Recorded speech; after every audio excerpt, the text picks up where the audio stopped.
Hello everyone, Meteorologist Carly Smith here. We are just about to get started with this live update. Hello everyone, Meteorologist Carly Smith here. All right, the volume is working. So, live Hurricane Beryl update. It is starting now as we speak. This was issued, or this started, this live update. We have started it now at 10:26 a.m. on this Friday, July 5th. If you are watching this at a later time, if it is July 6th, maybe check Facebook, YouTube for a new update. But of course, please share the latest information with your friends and family. We've got a lot of important things to get through. A lot of you sent questions in to our text chain that comes directly to the whole KIII TV staff. So we've got a lot of answers to your questions coming up in this live, but also in our later newscasts as well. We've got a lot of great information that is going to be, I didn't bring my little notepad with me, but there's a lot of great information about how evacuations are issued and where you want to go if you are just choosing yourself to evacuate at this point. Right now, the latest forecast cone you see on this live update starting soon graphic does have Category 1 at landfall, so that is a Category 1 hurricane. We'll dive into the specifics now as we get started. So for Beryl, what you need to know is when are we going to be impacted by Beryl? It could be, or it's looking like Saturday, Sunday, Monday, and Tuesday, but it depends on what threat you're looking at. So those threats or the impact includes wind, rain, and surf, right? The surf threat is going to start first, then we'll see the rain, then we'll see the wind. The need is obviously to keep up to date with the latest information because this is an ever-changing forecast. It changes every hour, every day, every model run. But I will say one thing. So this forecast cone that we're about to show you, so latest on Hurricane Beryl, one thing to keep in mind, I am very scatterbrained, so I apologize if it's hard to follow me on these live updates sometime. But I've tried, I was late this time because I know on first edition I said 10, then I said 10:15, and then it was closer to 10:30. But now it's 10:28, and I have it more organized, so hopefully we don't get as far off track or off topic as I go through questions. I tried to organize it so we can get all the information out as soon as possible. But the main thing that has changed, obviously, is Hurricane Beryl is actually weakening. So now as it's moving over the Yucatan Peninsula, it's currently a Category 1 storm. There is something I'm going to add to this. I want to add the old track to see how much it's wobbled or weaved as it's made landfall.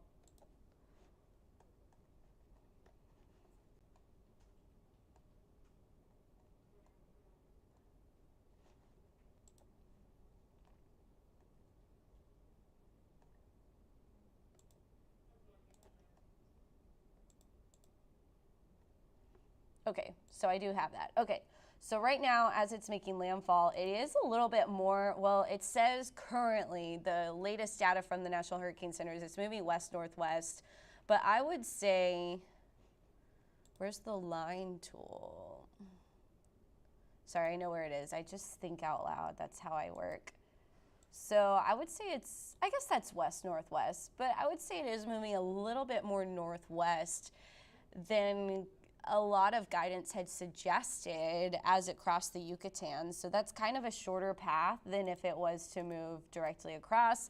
Not that that's going to have a huge impact on the strength of it because this is still a pretty mountainous, there's a lot of terrain over the Yucatan, so that works to weaken the storm. You can tell it's very lopsided.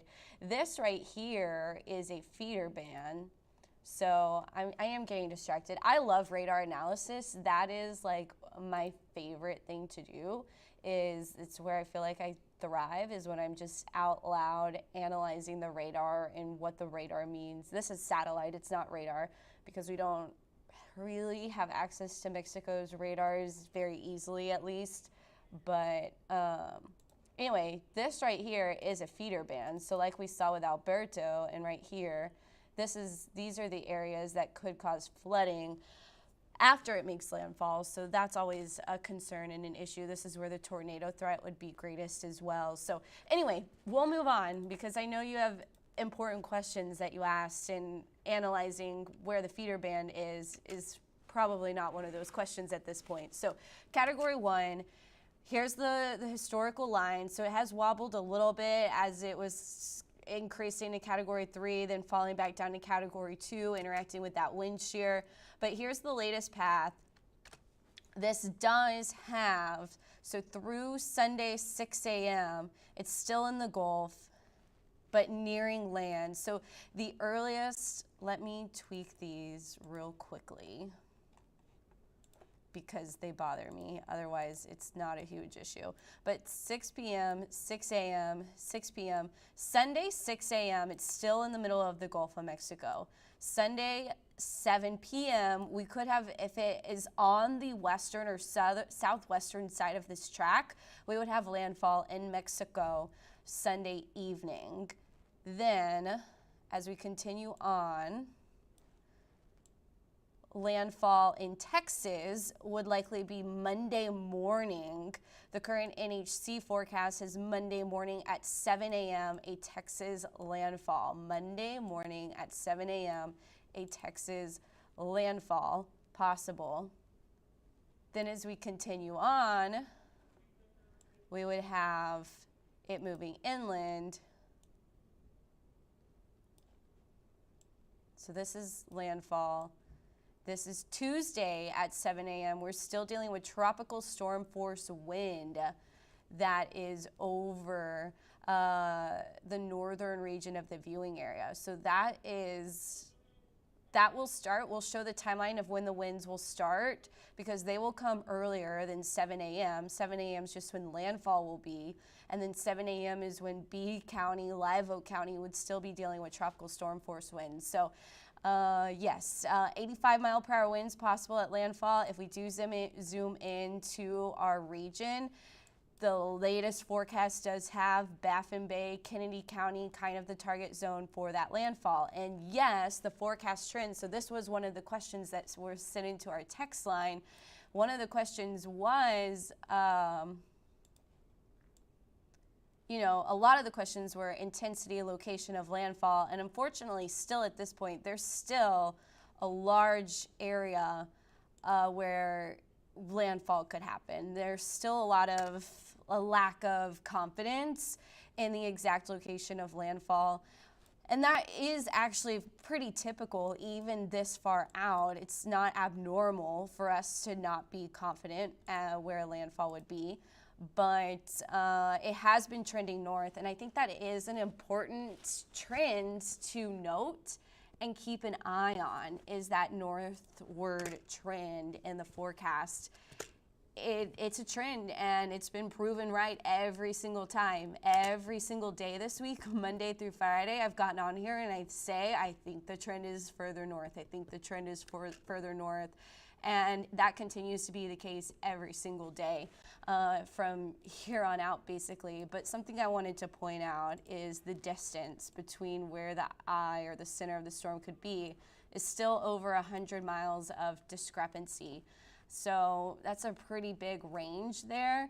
And that range can drastically change what we feel here in the coastal bend. So again, our impact, we are, especially with this current forecast track, we are considering heavy rainfall, damaging wind, high end, actually, I should bump that up to 85. This is still from first edition. It's hard to edit all the graphics. It's hard to do everything by yourself, right? So I am thankful that we have a team of meteorologists that allows us to sleep, but we're updating the graphics on our own. We're updating the website on our own. We've got a web team that has been fabulous at getting out a lot of important information, but and we're updating the graphics. We're getting on live. We do a lot more live updates, so there's just a lot less downtime and a lot more active time. So if you see any little minor typos or things like that, that's why we are working very hard behind the scenes. But dangerous surf, still a concern no matter where the track goes, and tornadoes are possible. So I haven't highlighted that in red yet because it's not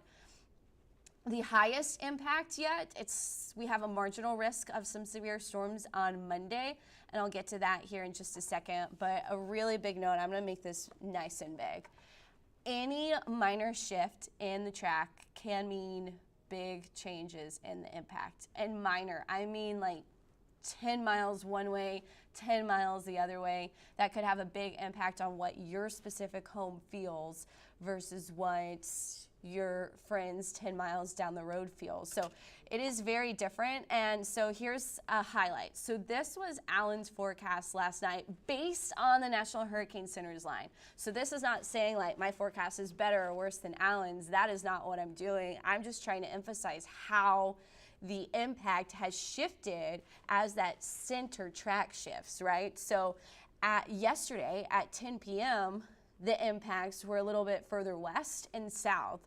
So we saw the valley seeing some of the biggest impacts. We saw 30 to 50 mile per hour wind gusts, still possible in the coastal bend. And really overall that hasn't changed. But when we line it up with the new center line, we're seeing the chance for, I really probably should up this about 5 to 10 miles per hour. But I always feel as a meteorologist, it's better to go a little conservative.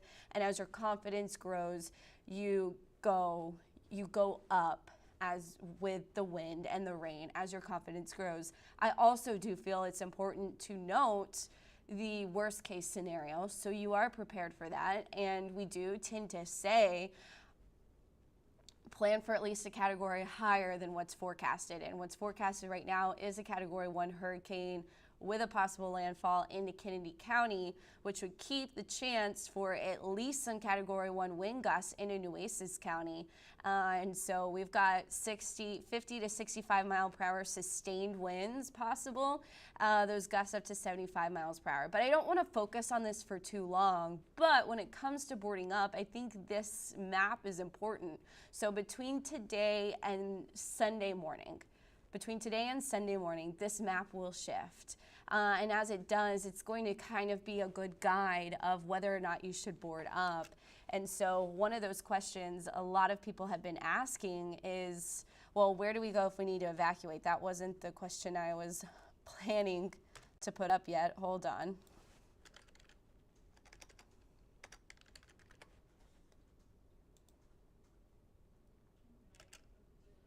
Okay.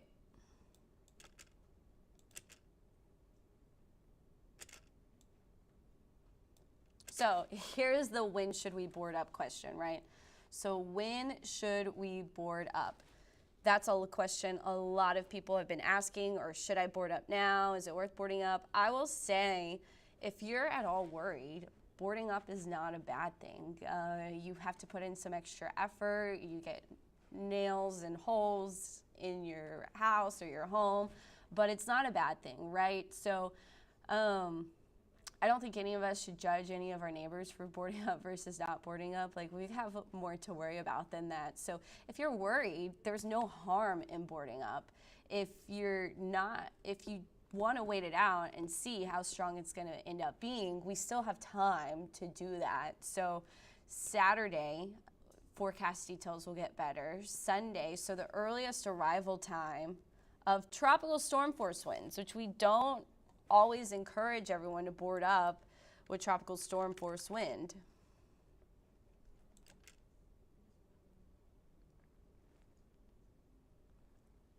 But here's the latest. See how wide this still goes? This is just crazy that at this point there's still so much uncertainty. But you do see the earliest arrival. And so this is no longer Friday. Yeah, that's the newest update. Okay, so the earliest arrival of tropical storm force wind is Sunday at 8 a.m. So Sunday at 8 a.m. is the earliest arrival for the valley. Sunday at 8 p.m. becomes the earliest arrival for areas in southern Kennedy County.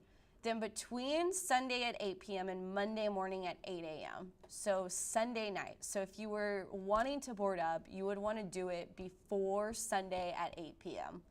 So before Sunday at 8 p.m. would be the time to board up. So we have now between essentially Sunday at 8 p.m. This is the likely arrival of these tropical storm force winds.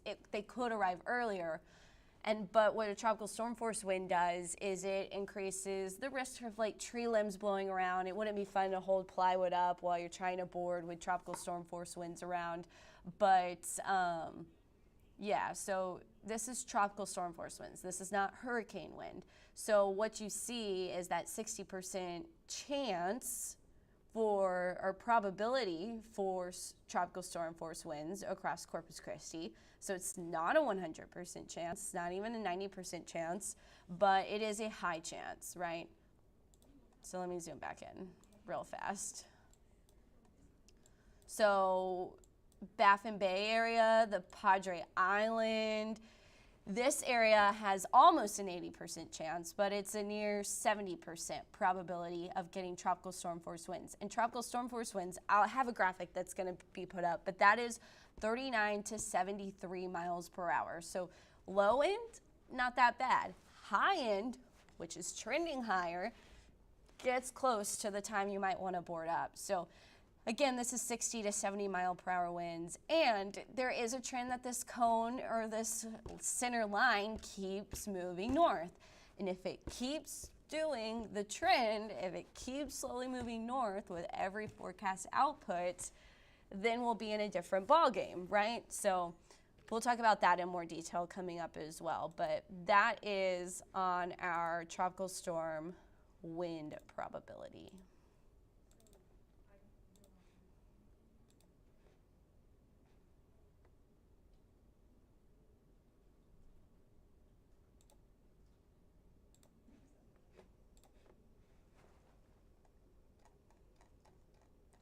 Okay, so here's the board up graphic. The whole team has been using this. 39 miles per hour is tropical storm to 73 miles per hour. At 74 miles per hour, that is a low end category 1 hurricane. That is when we suggest boarding up. That is when damage to windows becomes likely, especially if you just have a base window. So 74 miles per hour, we suggest boarding up. It's kind of a gray area leaning toward boarding up with the chance of a category 1 storm or a high-end tropical storm.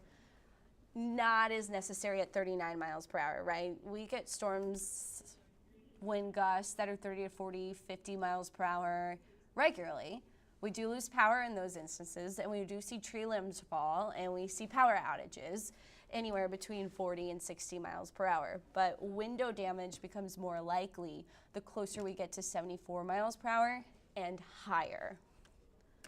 And so here's the Saffir-Simpson wind scale for categories of hurricanes, right? And this is the damage that goes along with them. So you get 75 mile per hour winds, 74 to 95 mile per hour winds, you get some damage. There's some damage that is associated with that. I will add, hold on, I'm pulling up the tornado scale graphic also. So this is wind damage based on hurricanes.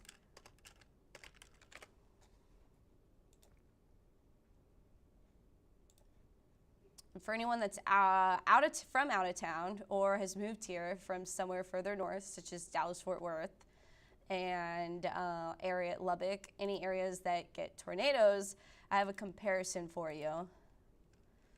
So something to note, an EF0 tornado produces 65 to 85 mile per hour winds. And with tornadoes, we expect minor damage to shingles. Again, this is different. A tornado only lasts for a matter of minutes, whereas a hurricane, you're getting these winds sustained for a long period of time. It could be a whole day, it could be 12 hours, it could be 24 hours. So within a tornado, 65 to 85, you're getting minor damage to your shingles blown off, parts of a roof peeled off, damage to gutter siding, broken branches, things like that. It's very minimal damage up to 85 miles per hour, so low in category 1.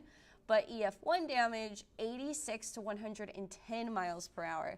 So EF1 damage is 86 to 110. And so this is where I'm getting in to answer one of the next questions, hopefully. So hopefully I have this question. Anyway, I can answer it whether or not I show the sign. Okay, when can a mobile home see significant damage? So there are several questions asking about mobile homes, RVs, things like that. So anybody camping or with plans to camp at the Padre Island National Seashore, Mustang Island, anyone in RVs that can easily move them, not a bad idea to do. Not a bad idea to do at all. Make sure if you're not moving them, they are as secure as they could possibly be. But, so now we are answering the question, when can a mobile home see significant damage? So with the scale I'm familiar with, this is the EF scale, the Enhanced Fujita scale, which is rating tornadoes. And by the way, tornadoes are a threat for us starting Sunday. And typically we see EF0 to EF1 tornadoes with tropical storms. But at EF1, we do start to get moderate damage to roofs, broken windows, exterior doors. So that's 86 to 110 miles per hour, which is still category 1 to category 2 hurricane. But this does produce damaged or lost mobile homes. They're overturned or badly damaged. So mobile homes overturned and are badly damaged an 86 to 110 mile per hour wind gust. A tornado is producing wind gust. It's not producing necessarily sustained winds that you see in hurricanes. So I would say with the threat of an EF0 to EF1 tornado, it's not great to stay in a mobile home during a hurricane or any category of a hurricane, even a tropical storm. We saw in Rockport the tropical storm forecast. So if you live in a mobile home and you know somebody in the area that lives in a home, you're going to be much safer there. If you live in a mobile home and you want to evacuate, it's not a bad idea to do that, right? So just with the threat of tornadoes alone, granted, there's no easy way to say a tornado is going to hit in Rockport and it's not going to hit in Alice or vice versa. So that's what makes it difficult, is it's not a guarantee. But just with the threat of tornadoes alone, EF0, EF1, EF0 is not horrible damage, but EF1 can overturn or badly damage a mobile home, and those can easily, quickly spin up in hurricanes, and you don't have time to get out of your mobile home and into a more sturdy location. So mobile homes are not a great idea to be in just based on that knowledge alone, right? So then when we go back to the Enhanced Fujita scale, or the Saffir-Simpson wind scale for hurricanes, we have category 1 that's 74 to 95 miles per hour. And again, this is a sustained wind that could last for many hours versus a tornado, which is a matter of minutes. So that creates some damage to a sturdy home. Anything that's a little bit more wobbly is not secured to the ground well, could be, I would say, level it up. So mobile homes, I would say extensive damage easily starts at category 1. Devastating damage easily starts at category 2, right? So with this wind scale, I would say if you're in a mobile home, level it up 1. So if we're expecting category 1, that would be category 2. If we say expect one level worse than what we're expecting, that would be essentially category 3 damage to your mobile home, if that makes sense. I hope that answers the question. But I haven't updated this to go along with our new graphics package, so I apologize about that. But this is our Saffir-Simpson wind scale kind of example. And again, this is a home with a foundation, and so level it up. So at category 1, a normal home is some roof damaged. Here we go. Unanchored mobile homes are blown away, essentially, I believe is what that means. Large tree branches snap, shallow trees uprooted, and power lines are broken. At category 2, major roof damage, many shallow trees uprooted, roads become blocked with debris, and we start getting power losses that could happen for multiple days. And at this point, I'm not going to go past category 2 because that's not in the forecast. Category 1 is in the forecast. Category 2, not ruled out a possibility. But at this point, I have no guidance to suggest that it will be any higher than category 2. So I'm not going to talk about it so I don't freak anybody out. But at category 2, you would definitely want to board up at category 2. So again, you can still wait. Like I said, the earliest arrival time.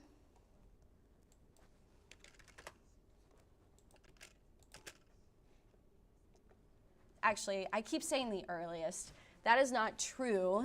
The likely arrival time. I thought I saved this with it zoomed in, but apparently I did not. The likely arrival time of tropical storm force winds. We could change, or we could get the hurricane one, but I don't think that that quite includes us yet.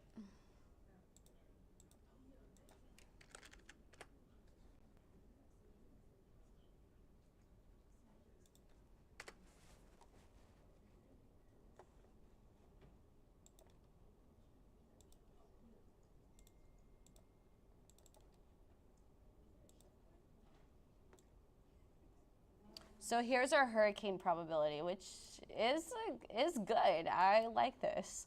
So right here, obviously, they started designing this probability, the National Hurricane Center, here as it made landfall. So, and then they put out the product at 8 a.m.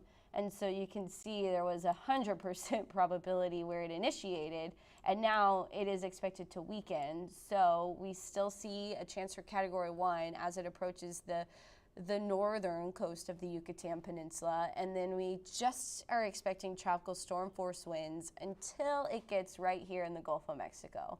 So once it's in the Gulf of Mexico, we are anticipating a low chance at this point. It's a 10 to 30%, I would say more so a 20% probability. There we go, the 30 starts showing up Monday off the coast, right? So we have a higher probability, again, of those Category 1 hurricane strength winds, 74 plus.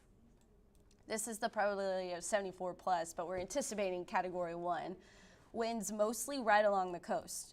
So this is South Padre Island, and then we get up here, this is Baffin Bay, and then we get up here, and that is Padre Island, Port Aransas, and that's Monday. This says Wednesday at the top, but it'd be Monday through Tuesday morning is when we would see this. And so as of this update on July 5th, 2024, we have a low probability of Category 1 hurricane strength winds.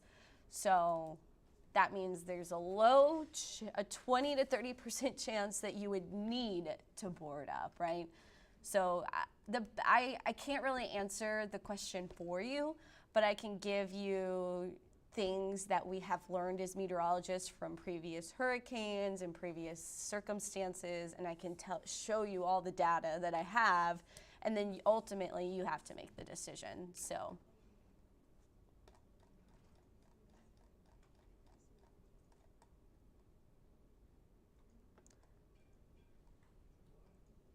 and that then goes along with, where do we go if we need to evacuate? And that is not an easy question at this point. So the next thing we have to talk about is the trend, the model trend. And so here's all the spaghetti plots this morning. All the spaghetti plots were still mostly south of Brownsville. Now a lot of the spaghetti plots are anywhere between really Matagorda Bay and then Kennedy County, so Brownsville. So a lot of these spaghetti spots are right near the coast, anywhere between Brownsville and Matagorda Bay. And that is as of Monday morning at 7 a.m. This is where the ideal center of the storm would be based on the model data.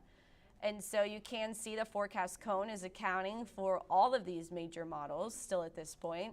There's not one of the crazy outliers that's going closer to Houston at this point, and there's not an outlier that's going closer to Tampico, Mexico, but there is still a whole lot of room for uncertainty and lack of confidence on what exactly our impacts will be. So you see here, we have over 280 miles of coastline that could get a direct path from Beryl still at this point. And that's going to play a big role in our wind, and it's going to play a big role in our rain, depending on the path. So with the wind, this is a graphic I made this morning. So this is our wind radii, right? So this is red is hurricane strength wind. Then it goes out to tropical storm force. So we have high end tropical storm in orange, and we have low end tropical storm in yellow. So the high end is 58 to 73 miles per hour. The low end is 39 to 58 miles per hour. And then what I've done right here is I've kind of circled. So this isn't to say that Brownsville, South Padre Island, Kennedy County won't get the wind. I just have it paused here to show off the different scenarios for Corpus Christi and the majority of the populated area, the highly populated area of the coastal bend. So this line right through the middle, that is Interstate 37. And so this is the latest guidance from the National Hurricane Center on that center wind field. Right now, still keeping tropical storm force winds in the coastal bend, but we could see a pocket of the high-end tropical storm force winds. And if you're watching First Edition, that little orange dot, that's the high-end tropical storm force winds, was a little bit further to the west. It was closer to Alice, right along actually the Jim Wells county line with Duval County. So it has shifted again a little bit further to the west or toward the east. And that's just a trend that we've got to keep eyeing because it keeps showing up that every single run it gets a little bit more north. And so if it winds up at the far extreme northern track that takes it much closer to Baffin Bay than, or not Baffin Bay, please forgive me, much closer to Matagorda Bay than Corpus Christi Bay, what we wind up with is we miss out on the really high wind, which would be great. I always say prepare for the worst and be thankful for the best, right? So if you prepare for the worst and then it ends up being a total dud and we miss out on everything, that's a good scenario. I would love it if that happens. If I say, oh, we're gonna miss everything and then we have a direct hit, that would be horrible. So that would be absolutely horrible. So it's always better to talk about the worst case scenario than the best case scenario. So Monday at 8:30, if the forecast center stays on the far eastern edge, that puts all the highest wind over the Gulf of Mexico. But something, I thought I saved this, but apparently I did not.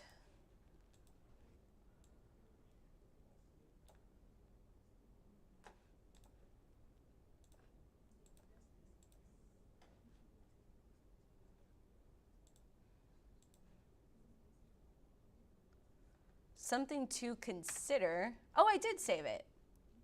The dot did grow, right? Sorry. Here I am getting distracted again. Okay, I didn't grow the tropical storm force. I probably should grow that one too. But it will likely be stronger if it stays over water longer. So a stronger storm over the water longer would increase that field of high-end tropical storm force winds and likely increase the field of tropical storm force winds. Then, if it goes on this far western path, which takes it closer to Laredo, then we are looking at 39 to 58 mile per hour winds more likely than the 58 to 73 because it's tracking inland and it's getting cut off from the water. And the rainfall would trend down sooner than if it skirts along the coastline. So a big difference. Like I said, this is still a very minimal shift overall in the wind, in the path of this storm. We're talking a difference of about 100 miles either direction. So if that center line changes within 100 miles at whatsoever, then it's going to change a lot. And when we're talking like forecast checking out, how well is a forecast model doing? Right now, the National Hurricane Center, their forecast line, so that red line that you see on your screen, it is performing at or just as good as the top models are doing. So we have these spaghetti plots.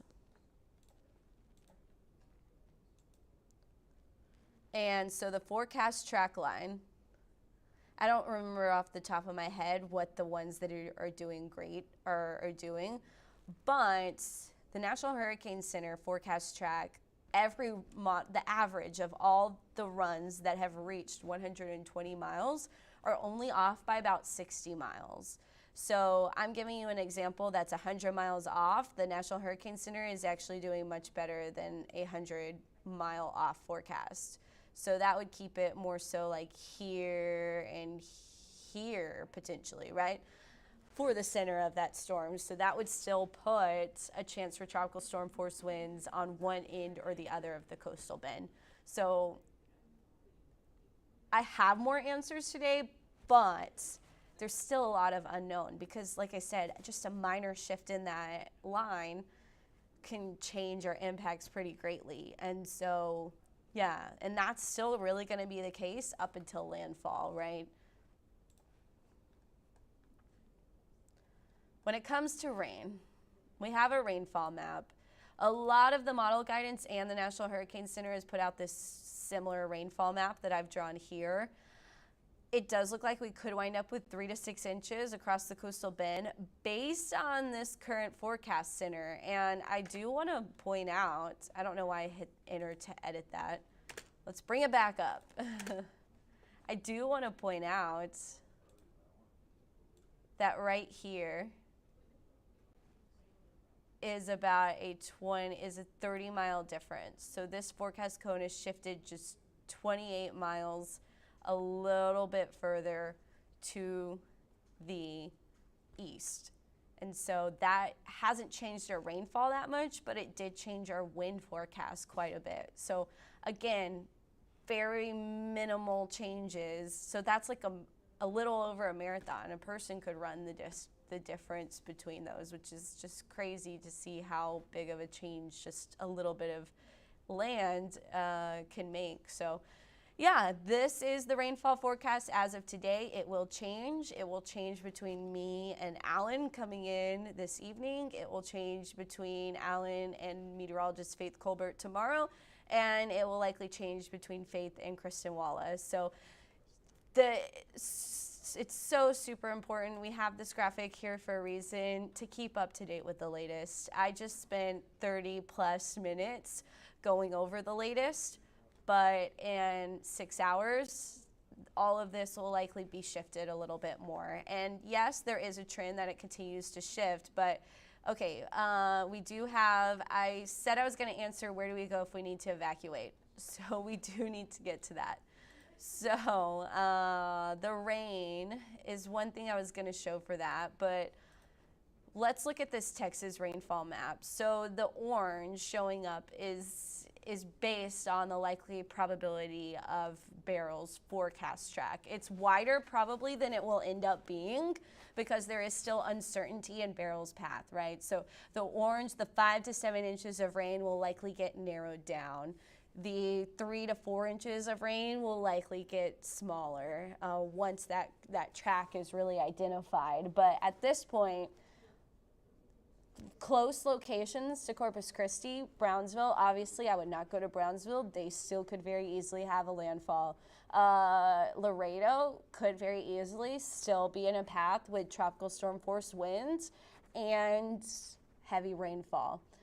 Houston, while they're looking like a better option, it's not totally out of the forecast cone at this point, and there's still in a chance for some of the higher end rain. Austin, San Antonio, the good news is by the time the storm gets there, the wind will be calmer, but you still have to plan where you're going there away from some of those rivers or flood-prone areas because they are expecting, I mean, at this point, for max 7 inches of rain, which shouldn't cause too many issues, but it does flood pretty easily up there in the hill country. So keep that in consideration when you're picking a place to go if you are planning to evacuate. Again, there are no evacuation orders issued. Those would be up until it was absolutely necessary, and Judge Connie Scott would make that decision. That is not my call. That is not Alan Holt's call. that is your own family's call, and then if it's forced, it will be Judge Connie Scott's call. So we do not have any control over that. Well, I don't wish that upon anybody, but you have control over your own life, so you have to make your own decision. And if you are planning to evacuate, right now, the obvious option to get out of rain is, or out of the path, is going to be far north of San Antonio. So I didn't need to edit it, I just needed to play it, but.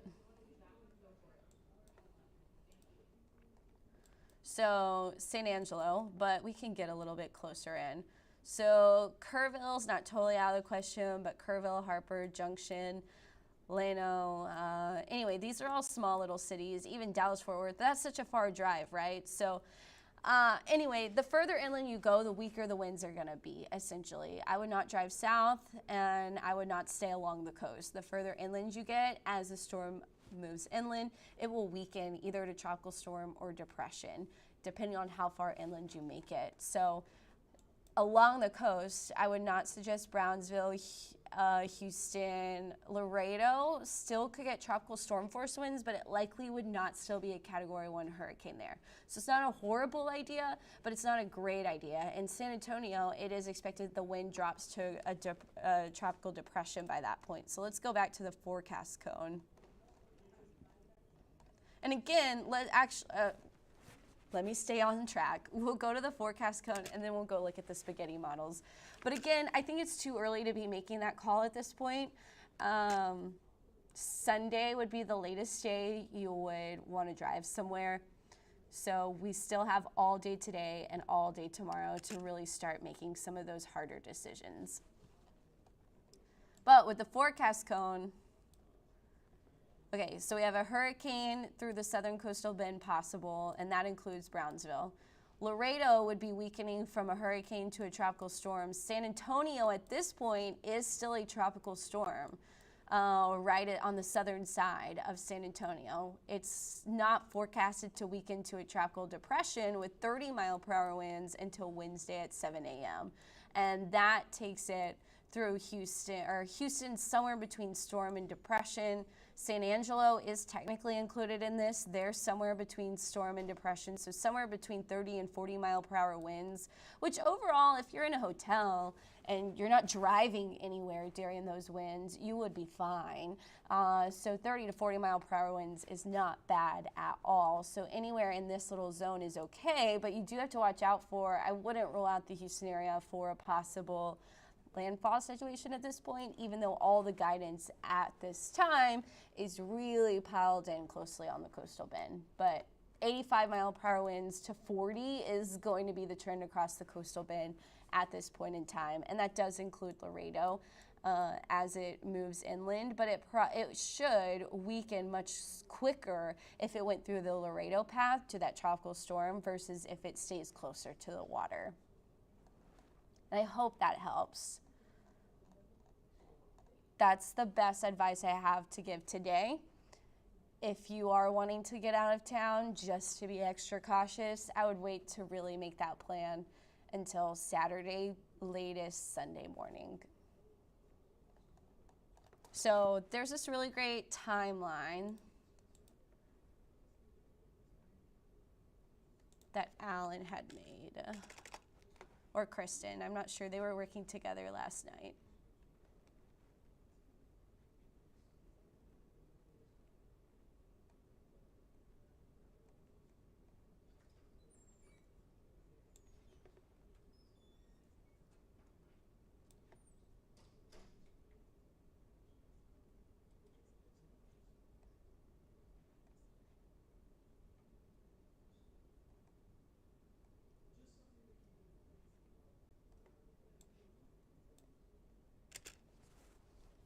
So here's what we expect. Saturday, it's really the local beaches. We're going to start to see our waves picking up. We're going to see elevated rip risks. There's a chance for some minor coastal flooding.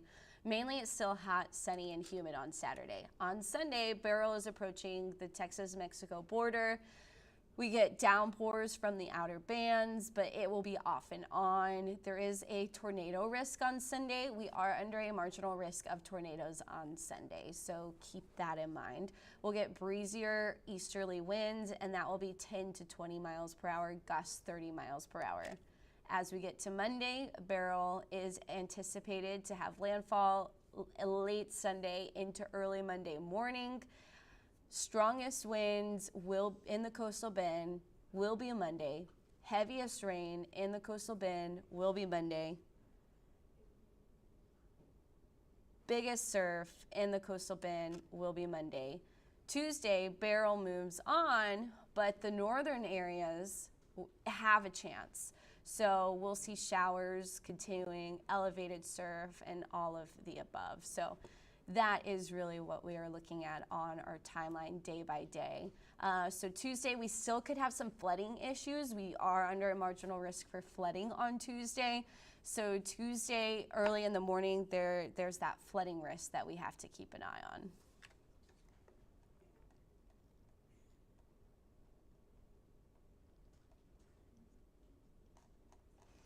But yeah, this is a great timeline. I agree with it. I like it. I'm using it. I'm showing it.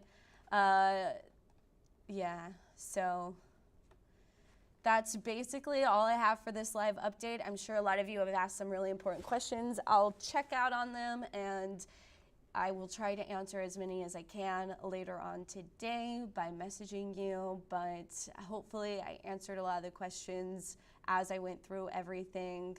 But I think we are going to end this live update. Of course, don't forget to check out our app, KIIITV.com/app. You can find a lot of information there.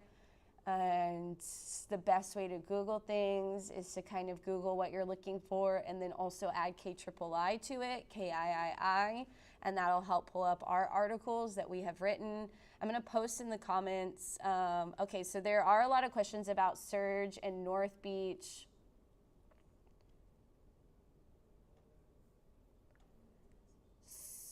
Happy birthday, Ram. I haven't been looking at these comments very much, but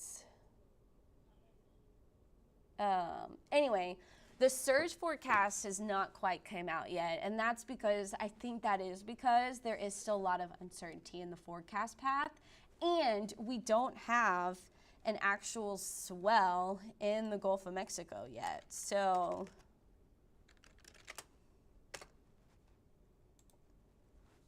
anyway, not me trying to end this and then realizing there's something important I didn't talk about. So if you're still on, thank you for watching.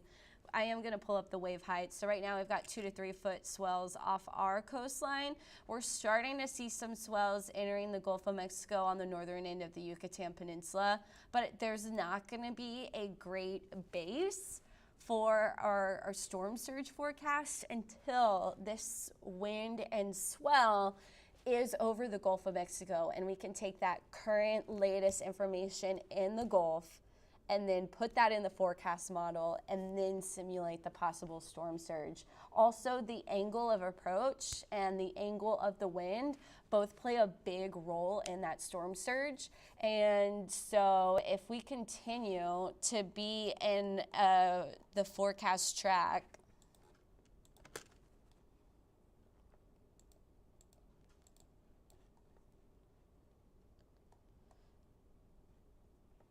I want one with the lines, but maybe we'll show the spaghetti plot.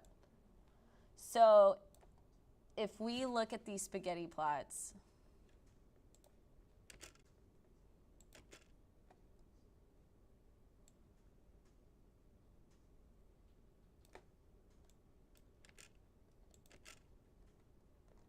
again, there's the high pressure split that allows it to turn north.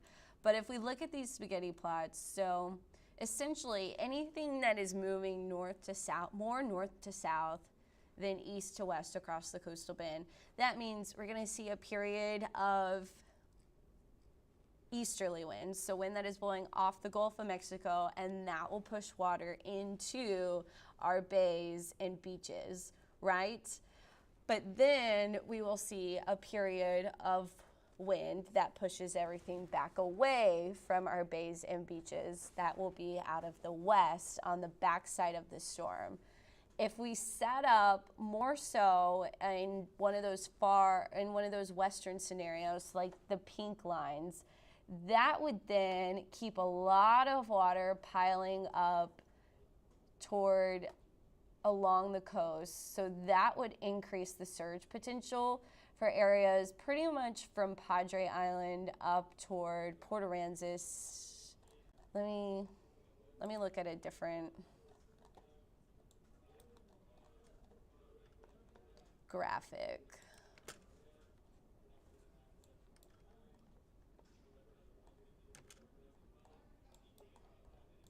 So this scenario, this Cat 1 hurricane right south of Baffin Bay, that's going to have the wind going north. So that's going to have the wind going from south to north for a longer period of time, which would push water up toward Port Aransas, toward Padre Island. May not see crazy surge depending on the exact angle of the northerly winds, but Port Aransas would have a little bit more of a surge worry, as well as Rockport. That would be pushing more wind across Aransas Bay, but it may not go right into Rockport. It may then kind of keep going across Aransas Bay into the more rural area of Aransas County. Sea drift would have more of a concern.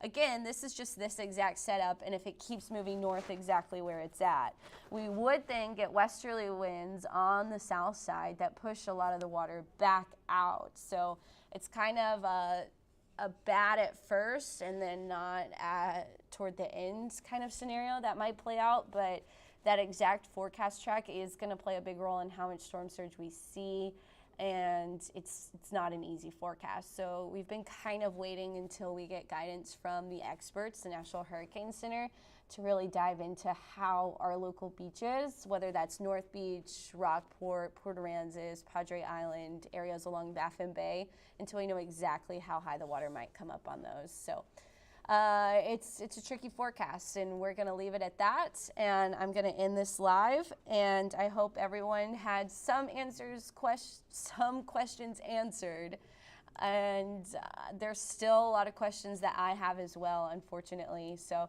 I wish it was easier, but we've got some rainfall data, we've got some risk data, and we've got some wind data. But as far as that, it is important to remember that all of that can still change just a little bit or a lot based on just a little tiny shift in that forecast cone. So I'm going to end the stream. Thank you so much for watching. I'm meteorologist Carly Smith.